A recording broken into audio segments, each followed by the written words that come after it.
Welcome back.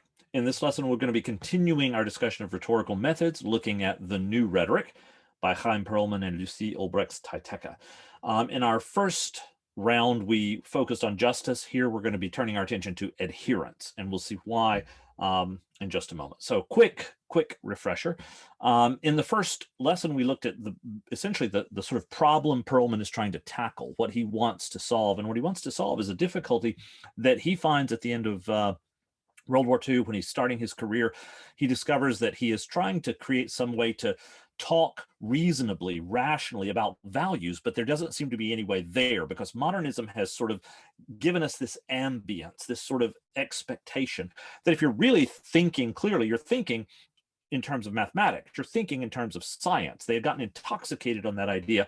And if you can't absolutely prove things in a sort of mathematical, scientific way, then you're kind of behind the curve, and that doesn't really count as thinking clearly. It doesn't count really as a robust, strong part of human rationality. And since values couldn't be discussed in that way, then Perelman decided, were arbitrary. We just sort of got together and made them up. They were the result of our own decisions. They didn't have any reality outside of what we gave them, what we negotiated, decided, made them into. Now, the problem with that, as Perelman, of course, realizes with perfect clarity, is that if there is no, if value systems and value discourse is simply arbitrary, severed from any need to have a reasonable foundation, then we can create a space in which some group can get together and they can define human beings in a way that leaves somebody out of the definition. And that's not a place that you want to be. Now, the reason you don't have that problem when you are facing a situation like, what's 3 plus 11? 3 plus 11 is 14. Well, why don't you have this arbitrary discourse problem there? Well, you don't have an arbitrary discourse problem in that mathematical moment, because 3 and 11 are products of human rationality. We can figure that out. We can think clearly about that, and we can present our reasons why, when we put those kinds of thoughts together, we end up with 14. Okay, if values don't have some kind of grounding as well, then they have to remain arbitrary. And that was, in fact, the thing that Perelman was really frustrated about, and that's what he set out to try and sidestep. Now, he finds, of course, in the world of rhetoric, he discovers there's a whole way, a whole new process in which human reason gets broadened, and it gets to include things that modernism was often kind of shuffling off to the side. It gets to include things even when you cannot absolutely prove them. So it's like, you can be reasonable about things even when you can't absolutely essentially prove them. All right, that moment is what clarified Perelman's thought. And he and his colleague Olbrechts-Tyteca then set out to try and describe how to create or renew or refresh that old idea of rhetoric so that it becomes possible to have meaningful and reasonable conversations about values. That's where he's going. That's what he wants. So the new rhetoric, their work, the new rhetoric, is going to describe how rhetoric works, and then how critics need to approach rhetoric. So those are the lessons we've got coming up. So in this lesson, which will focus primarily on adherence, that's going to be Perelman's and Olbrechts-Tyteca's description of the way rhetoric functions. What does it do? How does it accomplish what it sets out to accomplish? And understanding how rhetoric works then is essential for the critic, because the critic is going to be called to make judgments, to critique what's going on inside those functions. So that's the critical enterprise that we are going to be moving toward. But to get there, we have to first spend time understanding how the new rhetoric is going to describe the way rhetoric functions. And the key idea there is this idea of adherence. All right. That's where we're going to spend this lesson, is unpacking adherence in a way that allows us to understand what the new rhetoric says is happening in the rhetorical enterprise. So adherence is this idea that is tied, as we have seen, to the concept that we know and that we've chatted about in regard to conviction. Now, where the new rhetoric wants to start is this. I want to read you a quote here from Perelman. Okay, so this is what Perelman says: the aim of rhetoric is to elicit or increase adherence to some given proposition, some given thesis, he says. To elicit or increase adherence. So you can strengthen something that an audience already has a conviction about, or you can try to create a new conviction in the audience. That's what you're doing, all right?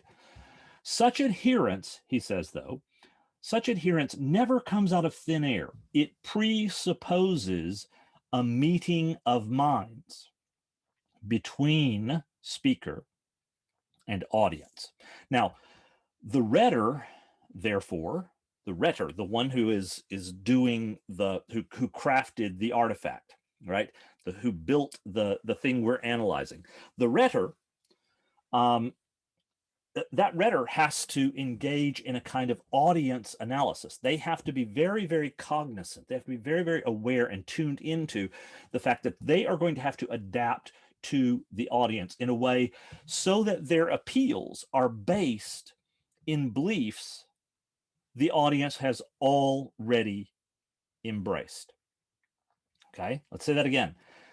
The rhetor is going to have to adapt to the audience. And what that means is that the rhetor is going to have to base their appeals in things the audience already believes. So even if I'm trying to get you to a place that is new, I want to start with the recognition that you believe some things, and I want to try to tap into the things you already acknowledge to try and move you forward.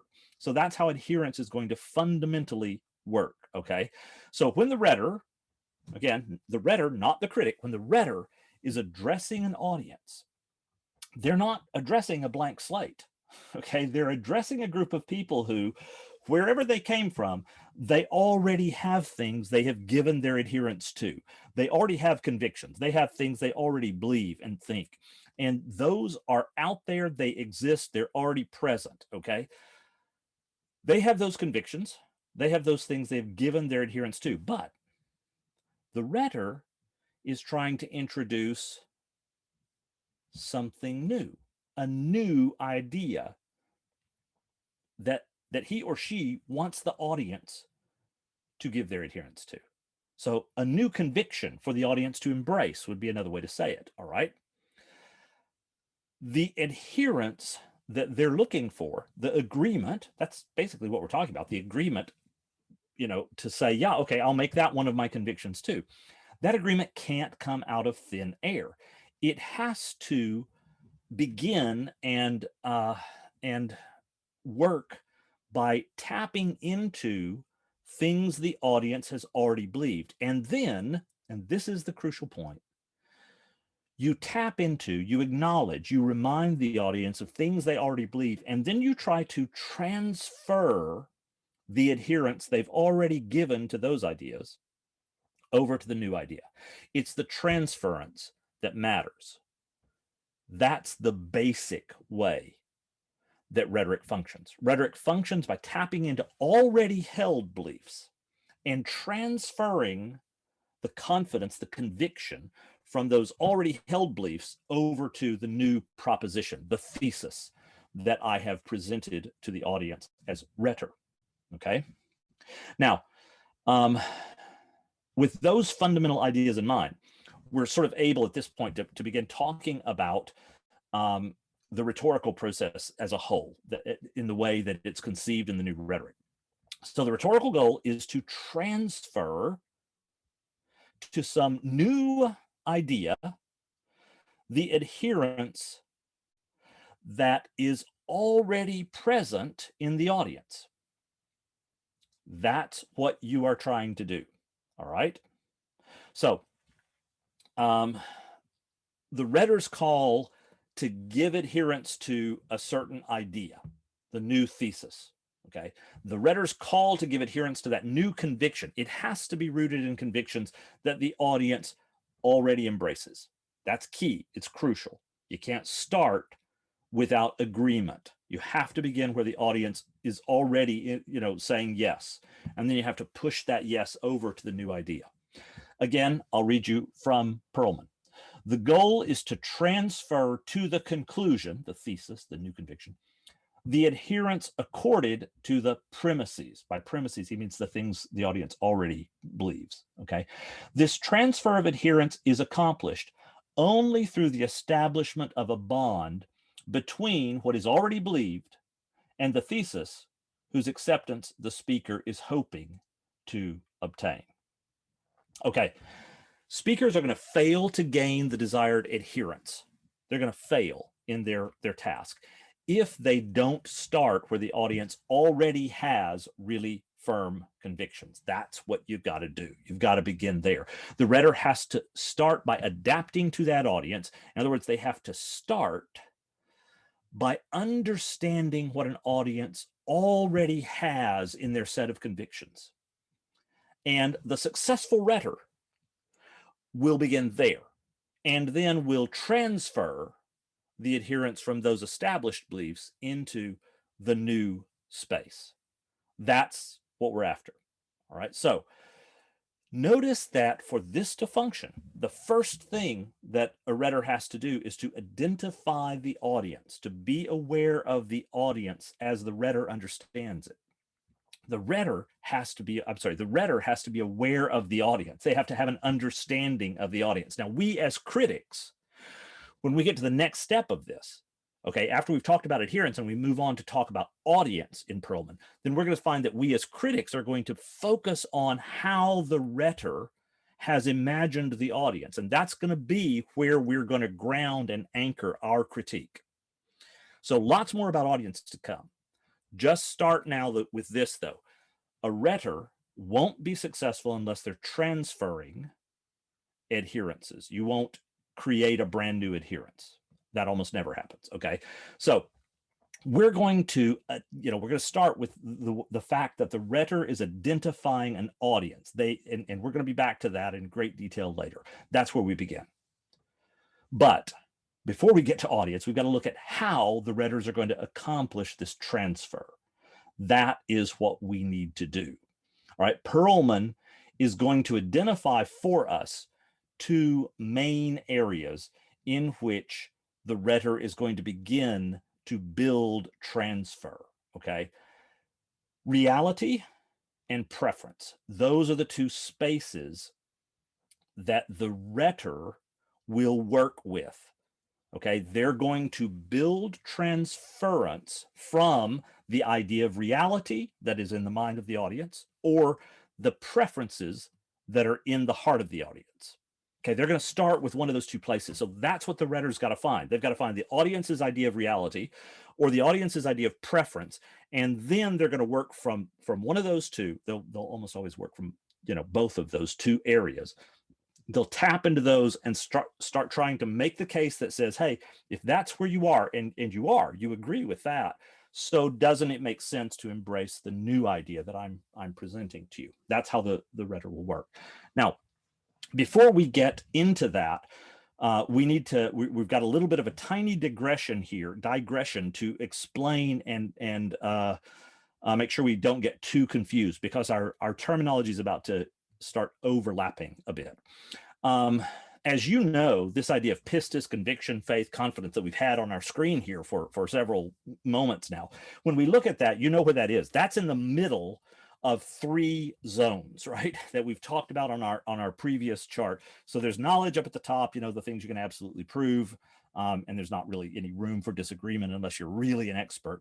Then there's this area of conviction in the middle, where you can have confidences, we can have reasonable discussion, discourse, and disagreement, but it can proceed on a model of thinking clearly and living carefully in regard to our reflections. So that's powerful, and that's rhetoric. And then we've said, but then at the bottom there's also this idea of preference.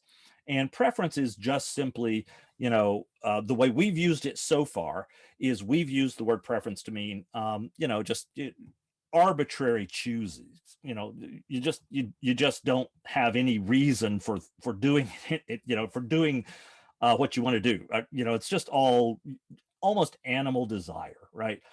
You're hungry, and so you want pizza. Why do you want pizza instead of pasta? I don't know, just want pizza. Okay, that's preference. That's just a private opinion, a private personal desire.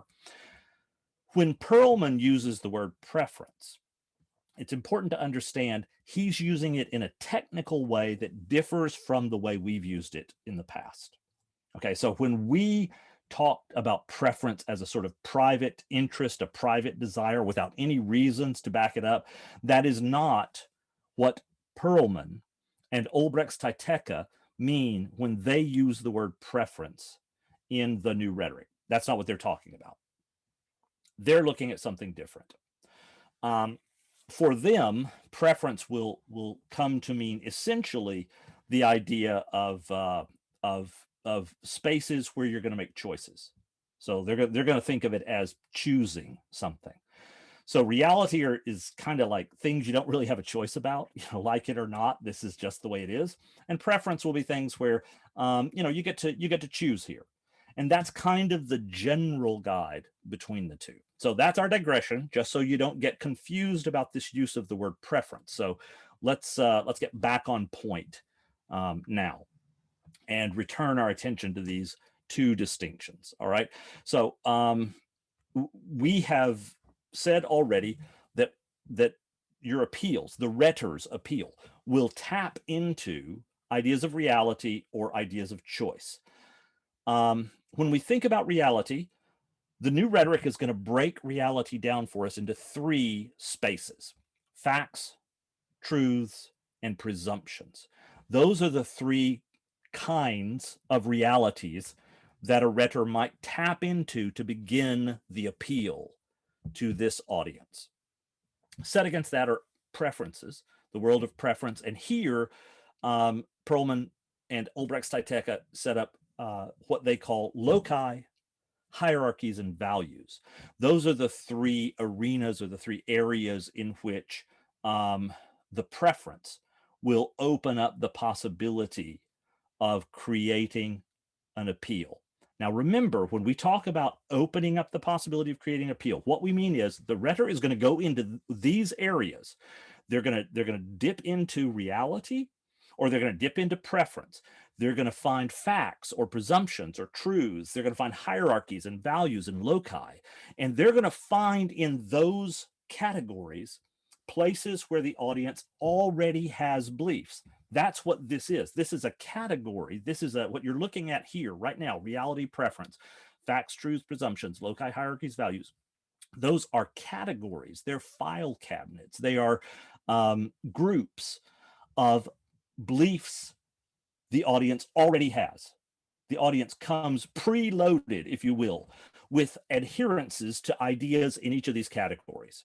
And the rhetor's job is to go in there, find ideas that the audience already agrees with, and then draw them out and say, oh, well, then if you believe these things, shouldn't you believe this too? If you want to do these four things, well, then first we have to do this, don't we?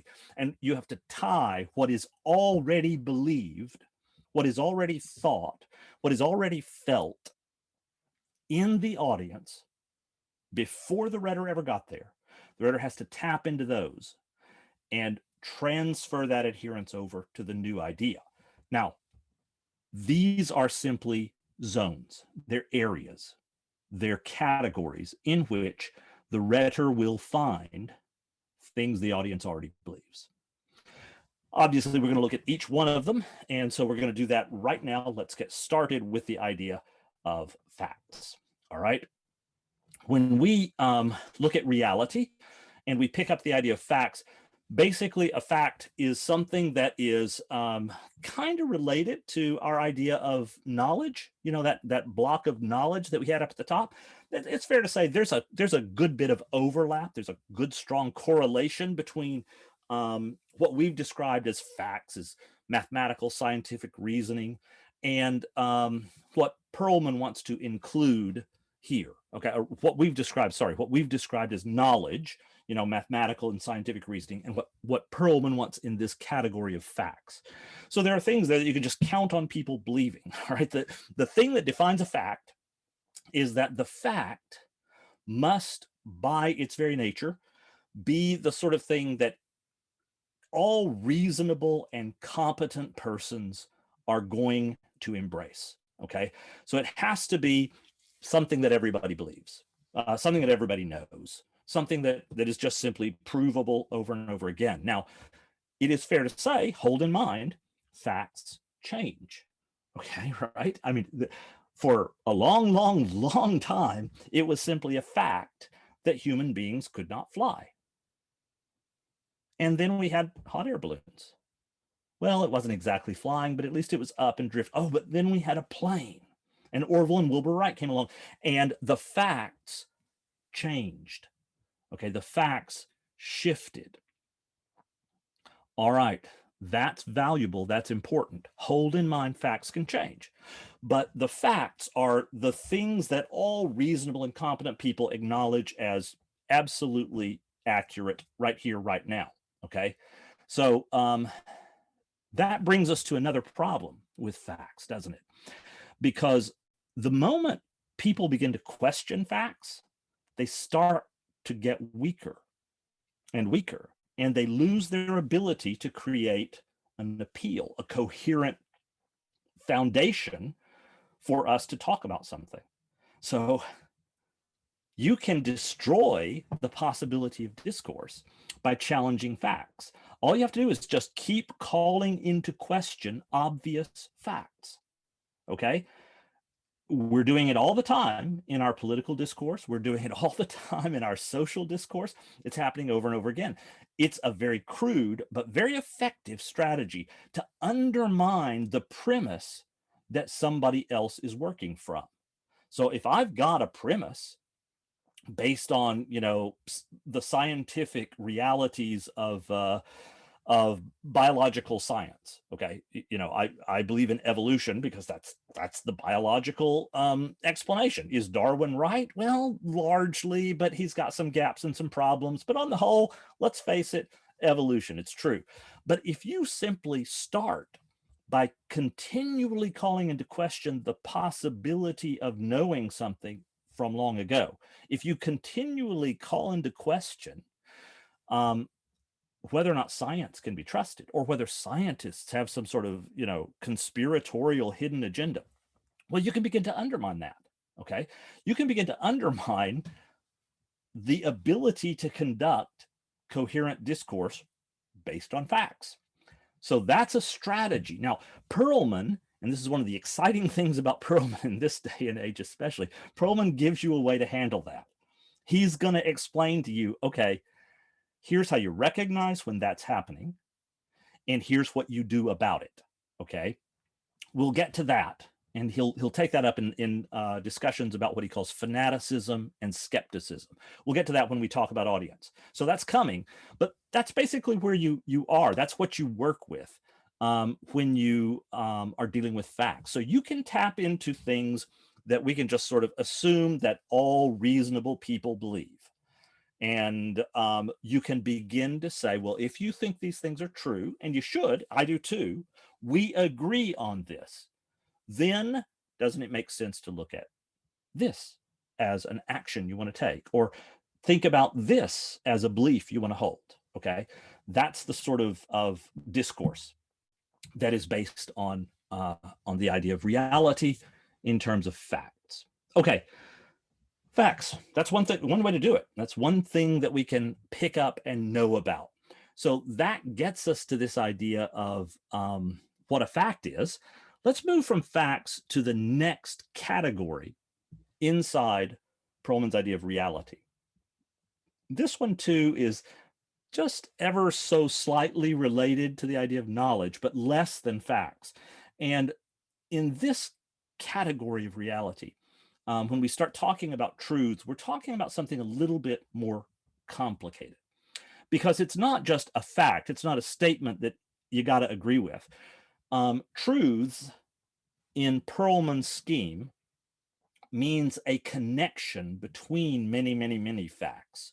So it's sort of an interactive system for understanding how all these facts can all be true and fit together in a certain way. It's that systemic thinking that matters to Perelman in terms of truth. So when Perelman uses the word truth here in his writings, when Perelman and Olbrechts-Tyteca use it in The New Rhetoric, they are talking about not, great grand philosophical truth with a capital T. That's not what they mean at all. All they mean is that once you get enough facts together, you can see that something's true. True with a small t. That this is, okay, I see 100,000 facts here. Okay, I know 1,000 of them, and I hear 99 other people who know a different 1,000. And when we all compare notes, we come up with this system that helps explain it. It's kind of like, if you think in those terms, you might consider it's kind of like theory in a big scale. It's just a perspective that helps account for and explain the facts. Reality is facts, what we know to be so right here, right now. But if you've got 100 of them, if you got 1,000 of them, if you have 1,000 facts, then eventually you need some way to explain how all of them relate to each other. That's what you have with truths in Perelman. So it's a system that explains the relationship between facts. Now, that system can be scientific, it might be philosophical, it can be religious. We're not here to decide and determine which of those is the accurate explanation of all the facts. What we only want to do is acknowledge that people have systems. And the rhetor understands that it's just part of reality that people not only have a set of facts in front of them, but they have a system for explaining how those facts relate to each other and to other experiences in their own life and their friends' lives. And so it's these systems that you want to watch out for as a rhetor, again, not a critic, as a rhetor. The rhetor needs to watch out for these truths, these systems of explanation, and sort of tap into those. All right. That's basically what truths are for the new rhetoric. They're these systems of explanation. So that's facts and that's truths.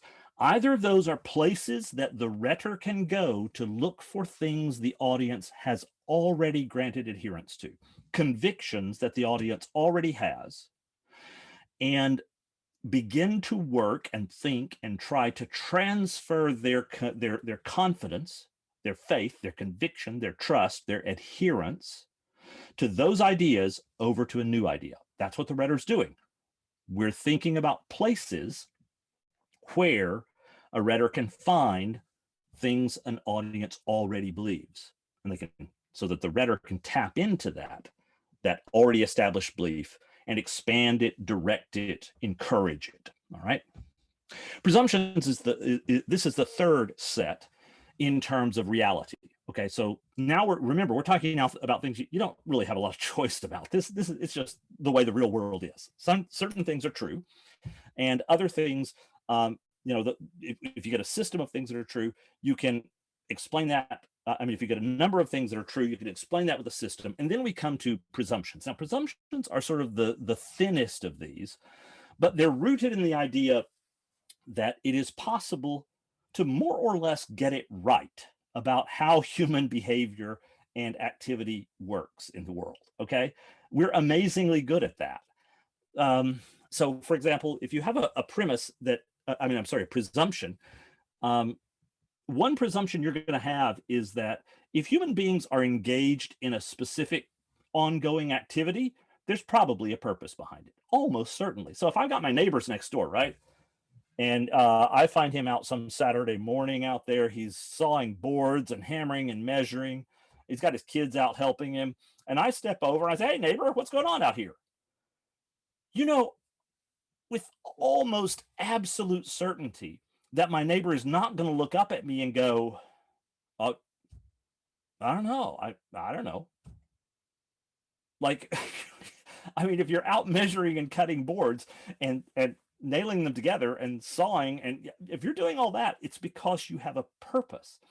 Sustained human activity, ordered human activity is directed toward a goal, a purpose, a point.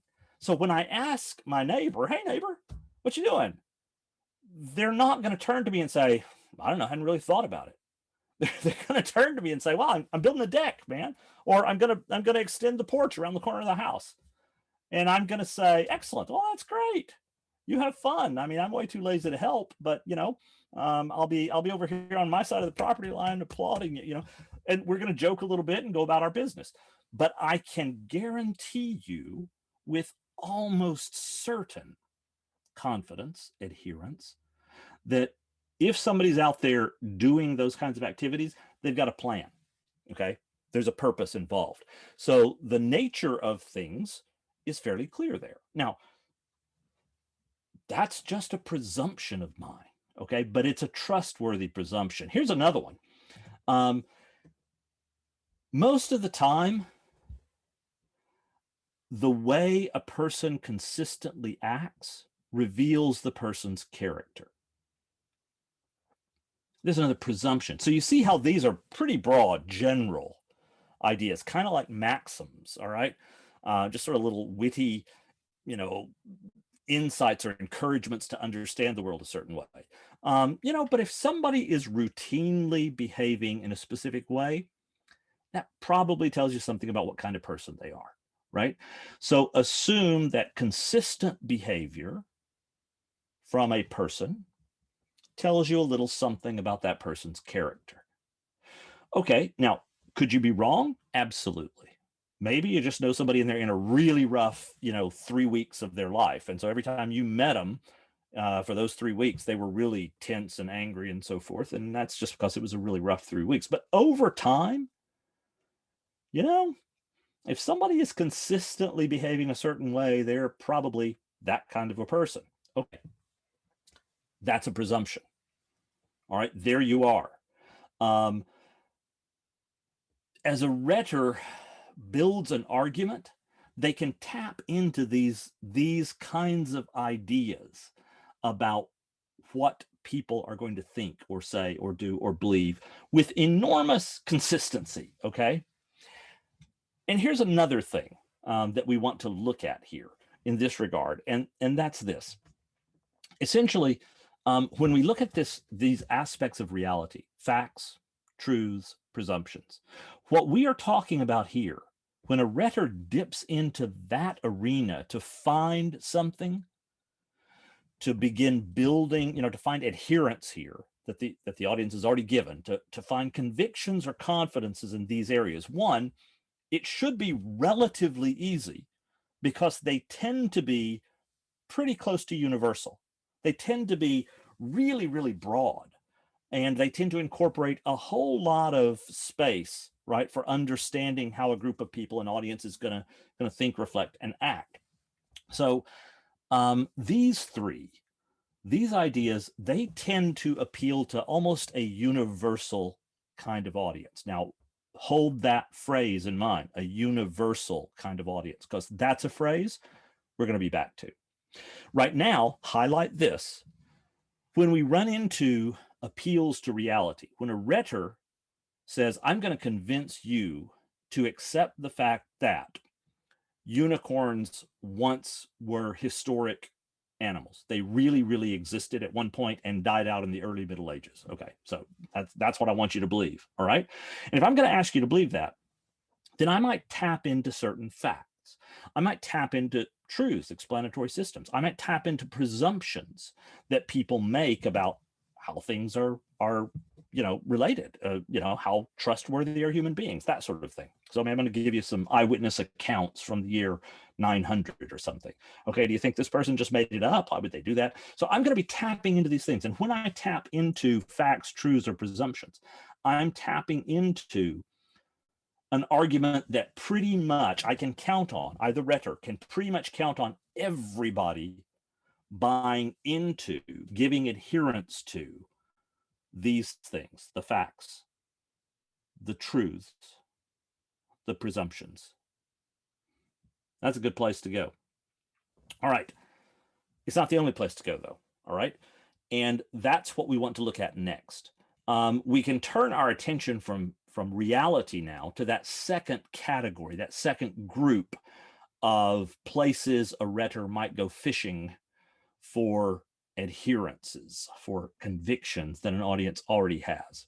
And that's in the realm of preference. Now, we've said that essentially the world of preference is built around the idea of three things: values, hierarchies, and loci. Values, hierarchies, and loci are the basic root of what we do here. And the thing that will mark these kinds of appeals, that will make them differ from appeals in reality. Okay, so the difference between reality and preference is here. Preference, you can't assume everybody or pretty much everybody's going to buy it. When you begin to talk about values, hierarchies, and loci, you're going to have to pay a lot closer attention, because there's going to be a lot more variation among different groups of people. All right. So that's going to be one of the things that will mark this distinction, this difference. Not everybody is going to share these assumptions.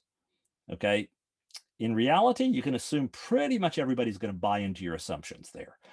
In the world of preferences, not so much. So let's look at each one. So we're going to start with value. Essentially, a value for the new rhetoric. They define value this way. Value is to break with the indifference,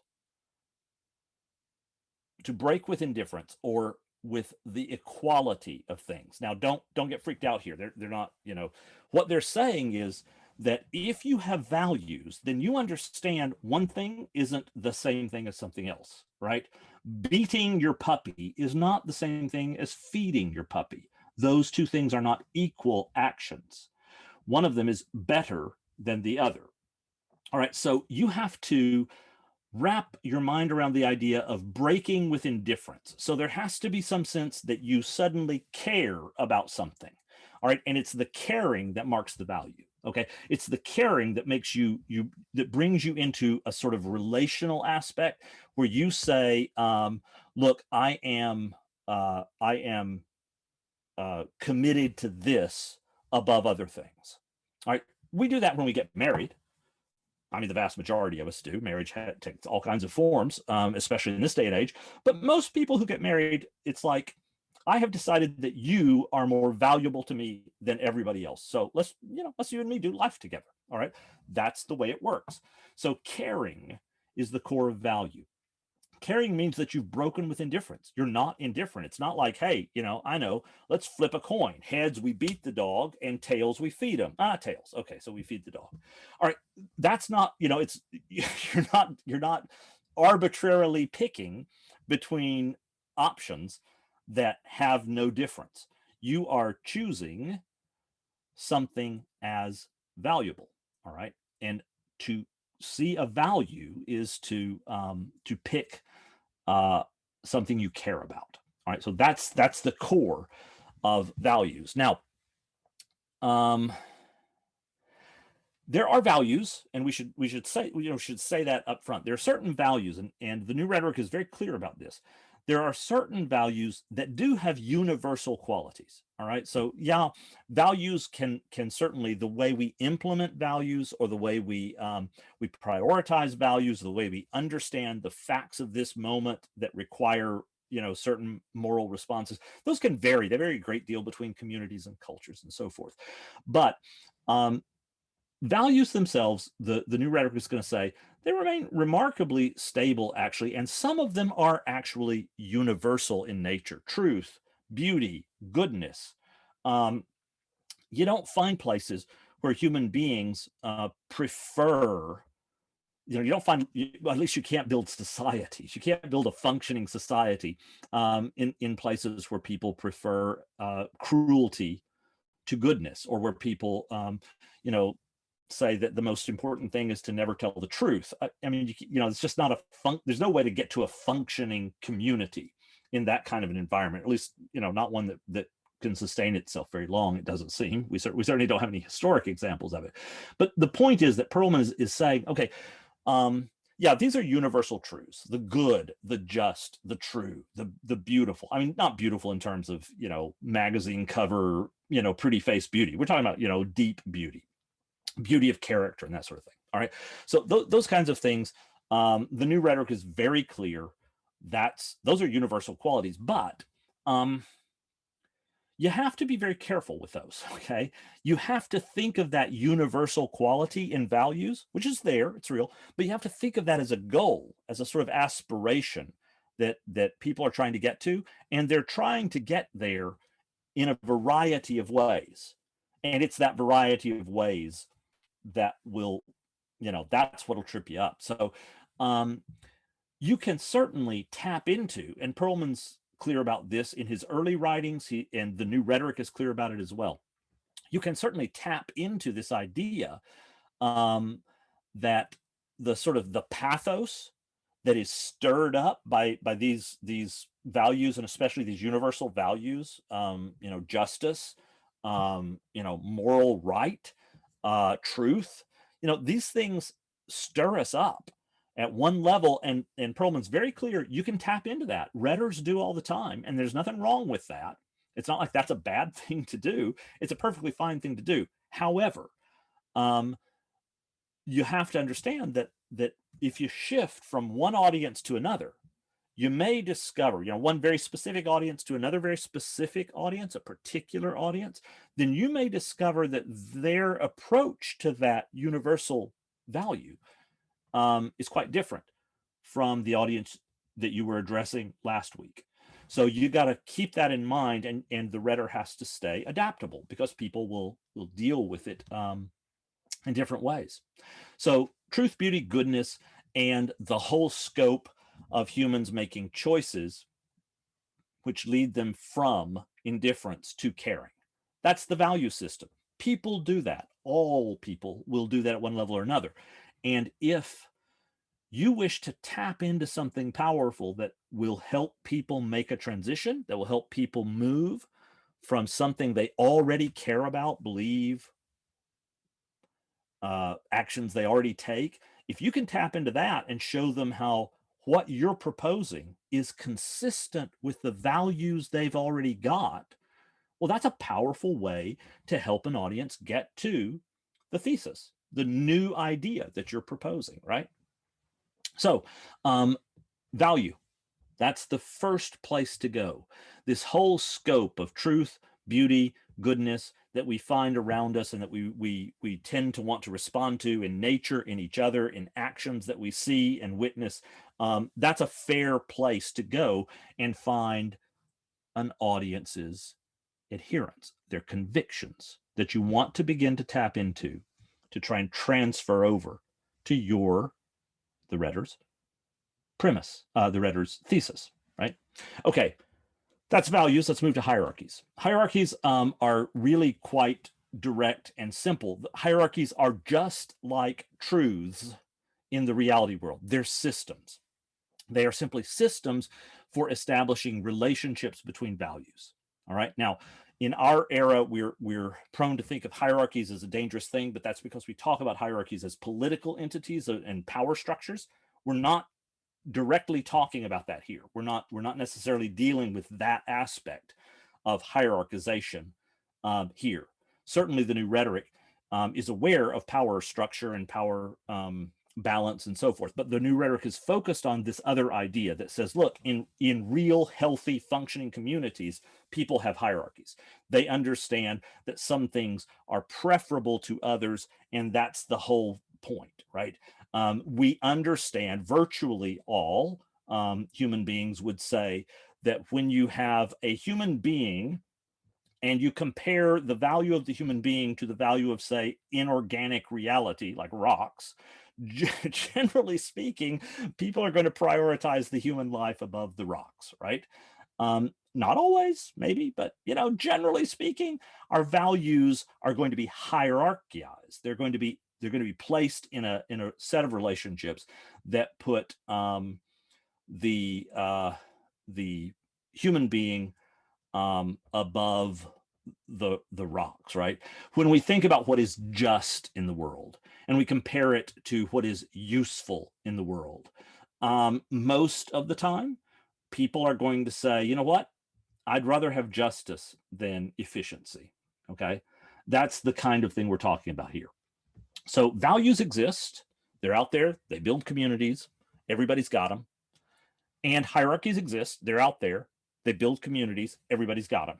Okay. So the rhetor needs to be aware of and tap into those realities. That's a place to go to find a conviction that is already present and powerful. And if the rhetor can find the conviction in those categories of value and hierarchy of values, you can the rhetor can work really, really well with those to help transfer the adherence an audience is given to those values over to a new idea. All right, and then of course, last on the list is loci. All right, loci are complicated and a little bit messy, but basically a loci is this, it sort of parallels the last category in reality as well.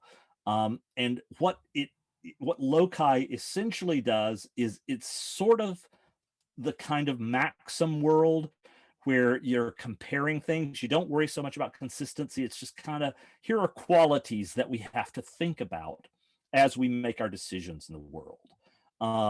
Quality, quantity, activity, essence. These are things that we consider as people form their beliefs and shape their attitudes and their outlook. So that's all going on. Is it better to have more of something or less of something? Well, that depends on the something, doesn't it? But more or less is going to figure into the way we think about and talk about a lot of things. Is it better to have more or less hunger in the world? Is it better to have more or less love in the world? Okay, these are spaces in which people will dip into ideas. Yes, what you're offering is love, but it's not very high quality love. It's almost transactional. So that doesn't really count as real, deep quality love. Okay, these are the places people go to sort of dip in and help shape their discourse and their discussions about the realities and about the hierarchies and values that they're working with. All right, so in Perelman's scheme then, so you've got an audience that has given adherence to a number of ideas, number of propositions, okay, in a variety of areas. In the real and in the preferable, they have embraced ideas. And the rhetor has as a goal to tap into those held beliefs, the places where the audience already has embraced, has given a yes, has agreed to something. And you want to find those agreements and bring them together in a way that makes that audience say, oh, okay, so here's a new idea. It's consistent. It'll work. Let's take that into our world of reality and preference too. That's going to lead us to this idea of audience in a great deal more detail. But before we get there, we have one final idea that we want to quickly deal with as we close down this particular lesson. Now, this next idea is called presence. All right. It's not reality. It's not preference. It's not a space in which a rhetor is going to find things an audience has already formed convictions about and agreed to. That's not what presence is. Presence is different. Okay, so presence is the way a rhetor will call attention to the beliefs, the values, the hierarchies, the truths that this particular audience has embraced. So presence is a rhetorical strategy, okay? Essentially what happens in presence is that the rhetor looks at that set of things the audience has already given their assent to. So they're looking at the facts, the truths, the values, the presumptions, the hierarchies, the loci that an audience has already used, already found valuable. And they're trying to call the audience's attention to aspects of that. They want the audience to focus on it and to see it. So they're calling the audience's attention to things that the audience already has in their category, in their set of things they've given adherence to, their convictions. Those convictions are already present, but the rhetor wants to highlight some of them. The rhetor wants to call attention to give presence. That's what the new rhetoric means by presence. To call attention to, and maybe to downplay some other aspects of things the audience already has convictions about. Now, when that happens, we are engaged in bringing an audience closer to moving toward the thesis, because we highlighted things, we called attention to things, we showed the audience things they already agreed with and believed. That's the rhetor's job. Again, we're talking about rhetors, not critics yet. That's the rhetor's job, to call the audience's attention to these things the audience has already embraced. And just simply say, you're right, I like that. You and I agree here. This is a good space. This is a good thing. I'm just saying that if you buy that, then you also might want to buy this, okay? The thing that I want you to embrace. All right, how does a rhetor give presence? Okay, that's going to be really familiar ground to you for the most part. The last step we'll talk about in a little bit more depth and detail. But essentially, this is not going to be news to you. A rhetor gives presence to things by, guess what? All those rhetorical devices you already know about, stylistic devices, the way you say things, that gives presence. It highlights, it calls the audience's attention to something that they're already in sync with, that they already like. Organizational choices, the way a rhetor presents the series of ideas that the rhetor offers. Organizational choices, hands down, a great way to call an audience's attention to things. Images, whether in descriptions or like a literal image that is presented, you can highlight things the audience already accepts and believes. You can make the audience go, I like that agrees, that feels good to me. So you start with the things the audience likes. And then finally, another way to bring presence, to give presence to certain ideas, is with something that the new rhetoric calls argument structures.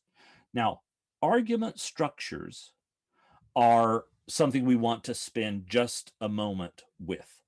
Argument structures come in the new rhetoric. They'll appear in three ways. Now, what are we talking about here? Now we're talking about something really pragmatic that you as a critic can begin to think about. Okay, I need to find that. I need to see those. Yes, you do. Now you need to see all those other things too. What is the rhetor tapping into? And assuming this audience believes. But we're going to talk about that in our next lesson. Right now, let's just talk very briefly about this idea of argument structures. So you know that presence is going to be a valuable, powerful, perhaps the single most powerful aspect of how a rhetor is going to get an audience to move along toward embracing a new idea. Well, what are argument structures? What are the ways to do it? You know, stylistic devices, you know, organizational choices, you understand images and word choice and that sort of thing. Argument structures are new to us. And basically, the new rhetoric offers three structures, three ways of building an idea that will give presence to important things that the audience wants to, that the rhetor wants the audience to notice. All right. So the first is quasi-logical argument. Quasi-logical argument just simply means argument that is designed and built to sound very logical, Okay, it's not perfect logic. It's not going to lead to it's not math, but it's built to sound kind of like a mathematical argument, that it's really leaning heavily on thinking your way through this. Everybody knows that stealing is wrong. Stealing is just simply wrong, and we all know it. And I'm telling you, if we raise taxes, it's just like stealing. So what can you conclude? If stealing is wrong, and if raising taxes is stealing, oh, well, then raising taxes must be wrong. Oh, look, I've just made an argument that we should not raise taxes. It's a quasi-logical argument. Okay, it doesn't hold up in any kind of rigorous, analysis, but it feels like it has the march of inevitability to it. That's the mark of a quasi-logical argument. A quasi-logical argument feels like the conclusion has to be true. All right.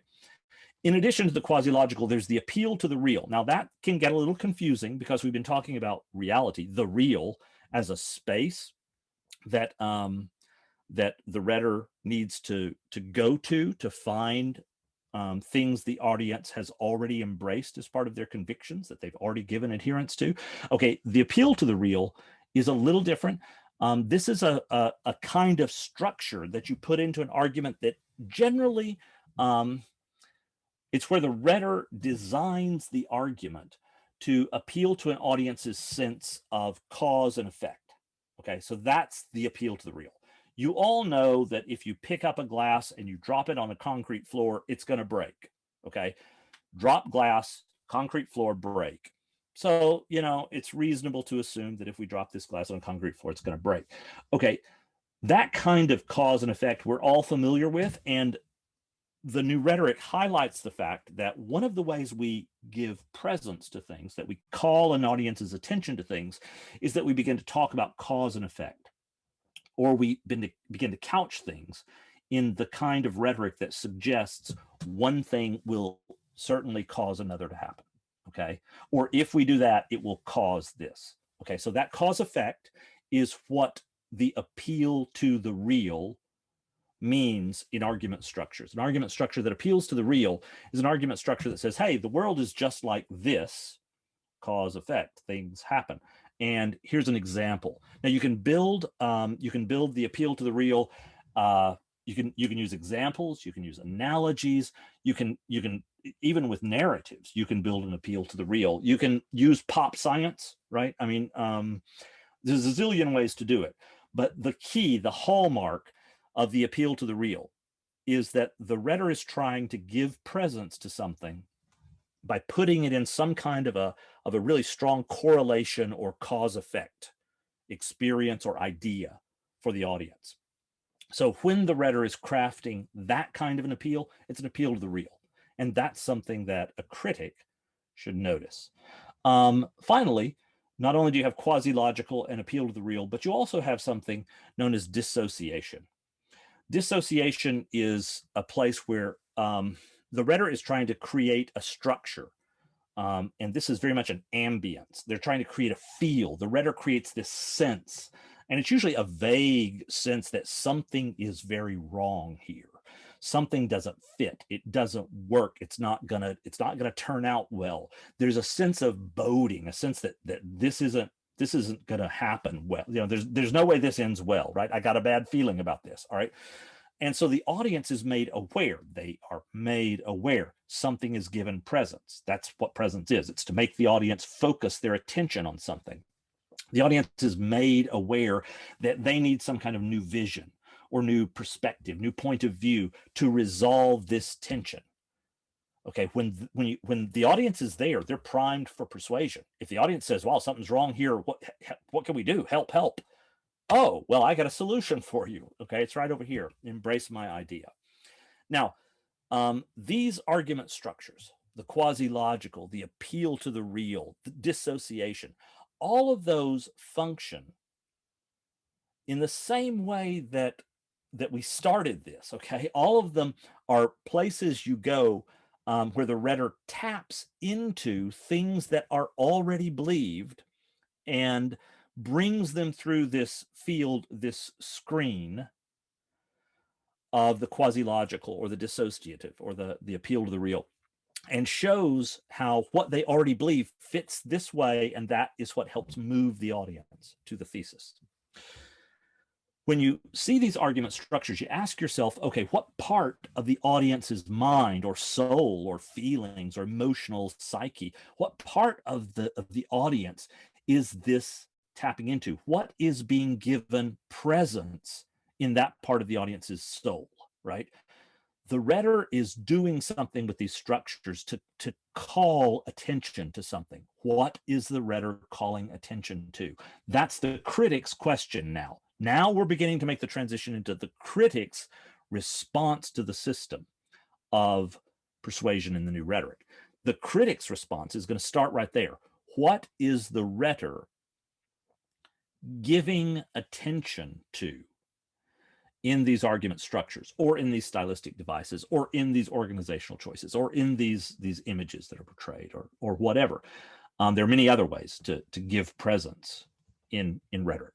That's where we as critics begin to play our game, right? We begin to step in now and we can say, okay, let's see what's going on here. But in order to do that, we're going to have to raise a question about what it is the rhetor thinks the audience is doing. That's where we as critics are going to make the most use of the new rhetoric. Because the question we're going to have to address is, what audience does this rhetor think they are addressing? What does the audience look like in this rhetor's mind? Because that's how we're going to offer our judgments. We'll offer our critiques by answering the question, what does this rhetor think their audience is? What do they think their audience is like? Okay, so that gets us then, obviously, to the idea of audience. Next lesson, we're going to take up the idea of audience and move forward with that and talk about how we as critics then are going to approach rhetorical choices in the new rhetoric.